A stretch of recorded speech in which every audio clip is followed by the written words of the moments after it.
So people,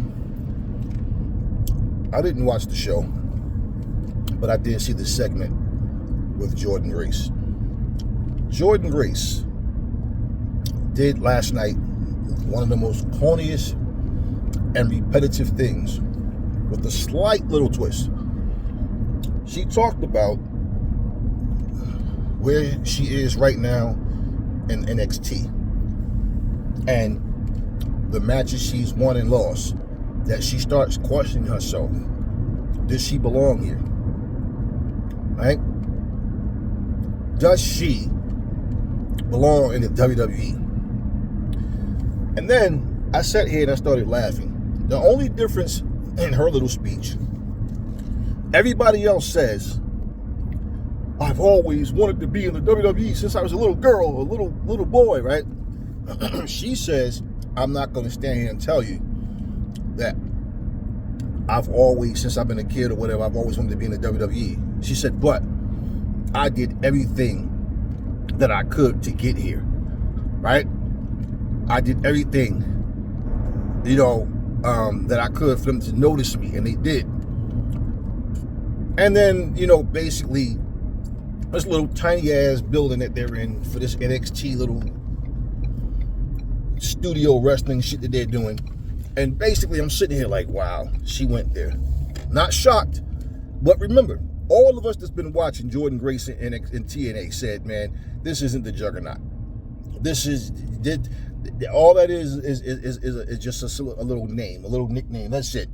In terms of who she is now in that ring, no, the confidence isn't the same. And she just goes in there. Now, this is the way they're using her, okay? But let's be real.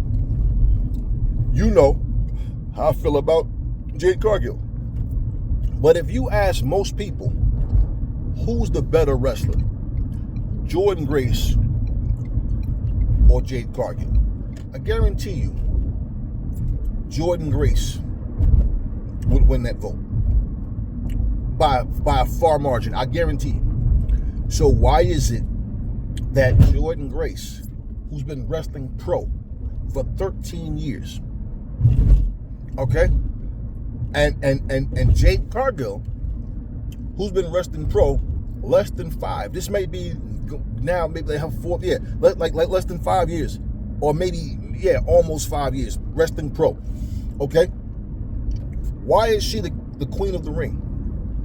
Which really doesn't matter, because that queen of the ring bullshit is nothing but they're going to wear the crown, and I did it, and then a couple weeks later, about a month later, nobody gives a fuck about that shit.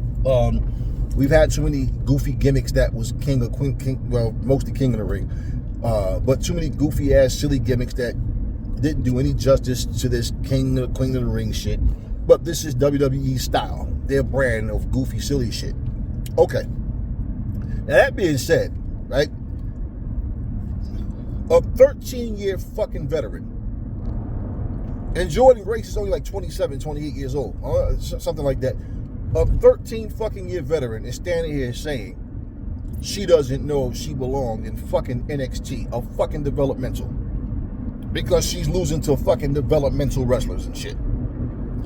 So this JC Jane comes out with her little crew and her belt, and they try to play into the complaints, but it was such a weak segment.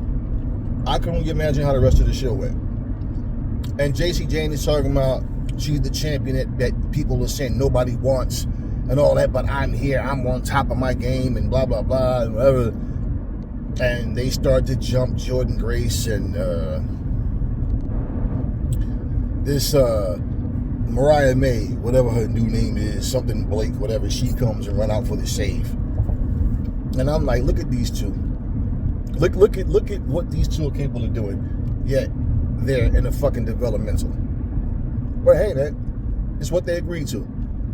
But that one speech, if you guys remember, I said some months ago in the video, I said, I don't know if Jordynne Grace will ever be that one, if she'll do that as well. And I didn't put it past her because, I mean, hey, man, when you work for a company, most people are scared to stand up to the powers that be and say, nah, that's corny. I really don't want to say that.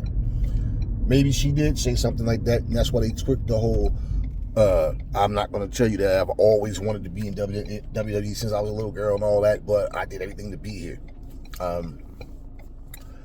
This is exactly what I be talking about, guys. Where people think we have to glaze, or what? What's going to happen? What's going to happen? Once again, that would be like, imagine Jordynne Grace went to AEW. They don't do the AEW Dark anymore. But imagine that's where they have her at. She's not on Dynamite or Collision. She's on freaking AEW Dark. AEW Dark is for the people that is up and coming, to give them some time where they can be seen. And it was a YouTube show, of course. But that's what that's for. That's you know, and once in a while they will have a big name wrestler come out, you know, just to give the show some, you know, get the crowd up, and you know, because it's not like these wrestlers aren't good, but you can be super good and don't have a name yet, you know. But bottom line is, that will be the same thing. She's in NXT, man, and she's struggling to beat developmental wrestlers. So when Nick Khan says shit like, well, Triple H both, oh, big deal, they beat our developmental. But when they're winning in the ratings, it's a big deal for his ass to win for NXT. But when they get their ass kicked, oh, big deal, right? And Mr. Nick Khan, and I'm not saying it to be respectful, I'm being sarcastic, Mr. Nick Khan, who says AEW isn't a threat. The same guy that told you, yeah, we take a lot of their wrestlers and we're going to take a lot more. See, the difference with Nick Khan and Tony Khan realizes, nah, I don't need to take a bunch of WWE people. That's not what it's about. We have to have the right fit. I agree 1,000%, and this is what I've been saying from day one. There are too many wrestlers on this planet that is talented for AEW or any other, well, let's just say AEW, because there's no other powerhouse company other than AEW and WWE. But for them to have to, you know, resort to just, oh, as soon as somebody from WWE gets released, we got to get, no, it has to be the right person, the right persons. And then you get the problem of having to pay these people more than what they're really worth, or that they're expecting that. And all they're going to do is just to stay employed, make a big check, stay at AEW, and as soon as their contract is up, if the WWE, which they will, like a bunch of vultures, just, hey, we were interested in bringing you back just because you established yourself in AEW and they want to take you away as one of the big stars. And that's all that happens. So AEW, you know, Tony Khan gets that, and the fact that it came out of his mouth, I said, cool.